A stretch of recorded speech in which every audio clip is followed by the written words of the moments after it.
Put your hands together, please, for Algeron Johnson.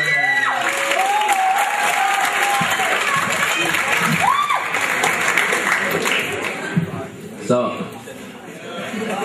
name's Algeron, not Algeron, not Algeron, definitely not Al Green. So, get my name wrong, you know, want my autograph after city. So, walking past you. But, so like 2 weeks ago, I was babysitting my niece, Kiana, and I'm just sitting there, she's 8 years old, I'm like, Kiana, what do you want to be when you grow up? You know, she's go out and all this. I want to be a phone sex operator. I'm like, who taught you that? But honestly, I don't blame her though, because you know that's her parents' fault. I mean, it's crazy though. As a parent, you know, you teach our kids, you know, oh, whatever you want to be, you know, go pursue. You know, you can do anything. You want to be a doctor? You know, go be a doctor. But that's the thing now. I didn't have that inspiration. I know when I was a child, the first two things that was on my mind is, where's my mom with the belt and how am I going to afford it? My mom, she was a new generation of parents. She was real creative when it came to beating. That was her specialty. I remember one time I got in trouble. I what did I do? I stole a cookie. She came out with a big brown bag. I remember that brown bag. And she dumped it all on the table. And there's like a whole bunch of random objects. And what she would do is, she'd say, pick a weapon you get beat with. I know she had random objects, you know, she had a wooden spoon, a bamboo stick, a spatula, you know, she can't find anything else. She'd go in the kitchen and get a block of celery. She'd get my stuffed animal, Mr. Bubbles, and, you know, she's like, all right, pick. So obviously, you know, I'm sitting there crying as this. You got a little spit hanging out your mouth. You know, pick Mr. Bubbles and all that. She just gives you that look like, you know what I'm going to beat you with. So you got to pick. You weren't play back and forth playing the guessing game. With a spoon? No. Bamboo stick? No. Eventually, you end up getting beat with a studded belt. Come to school the next day all welted up and red and all that. I remember that day I came the next day at school. You know, my friend came up to me and said, "Yo, I didn't know black people could be red." I remember I got to see it that day. Preschool though, that was a funny time. I remember I was the only black kid in that class. I know when it came to the school picture and all that, you see a whole bunch of white kids, and obviously that little chocolate gumdrop in the center. Like, oh, where's there it is. I know when it came to, and it wasn't bad though, when it came to recess and all that, I know I was the first pick for sports. You know, apparently they assumed that, you know, black people could at basketball, so, you know, I was first pick. But when it came to it, I was bad. I was bad. It was brick. And when it came to, like, at the end of the game and all this, I remember this kid came up to me, he's like, I thought black people could play basketball, could you suck? Sorry. But, my child was crazy though. I know I did have, you know, everybody had that crazy family member in their family and all that.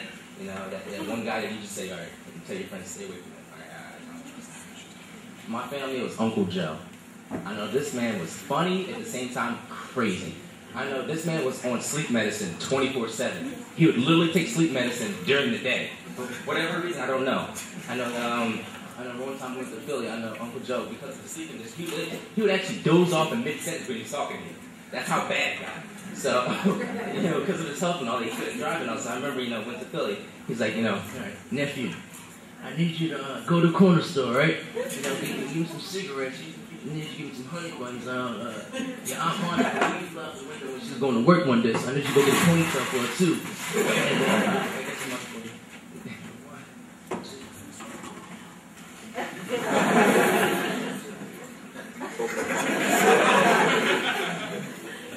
And this man would literally go to sleep in mid-sentence right there.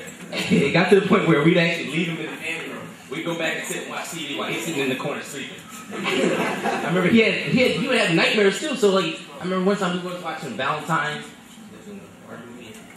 and we sat in the corner, and this man had nightmares. Like we sit there watching the movie, he's just like.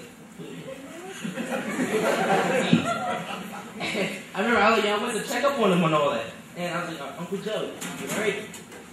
Woke up. Got me dead in my chest. I'm sitting there like, I can breathe. I feel like my chest caved in. So I'm like, all right, I ain't gonna mess with you.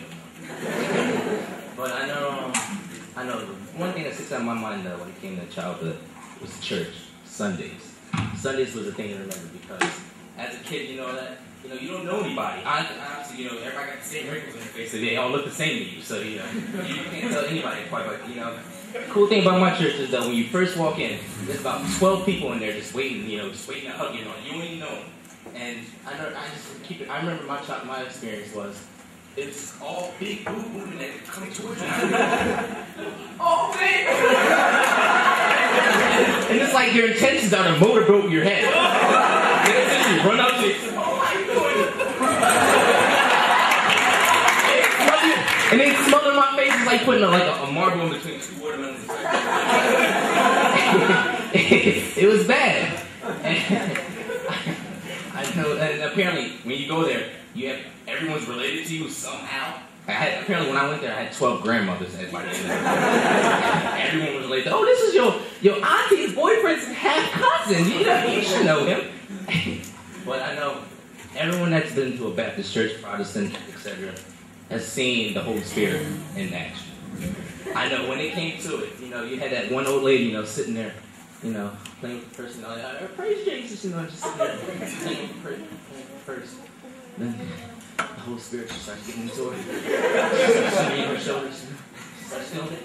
Starts moving up. She don't know what's going on. All of a sudden,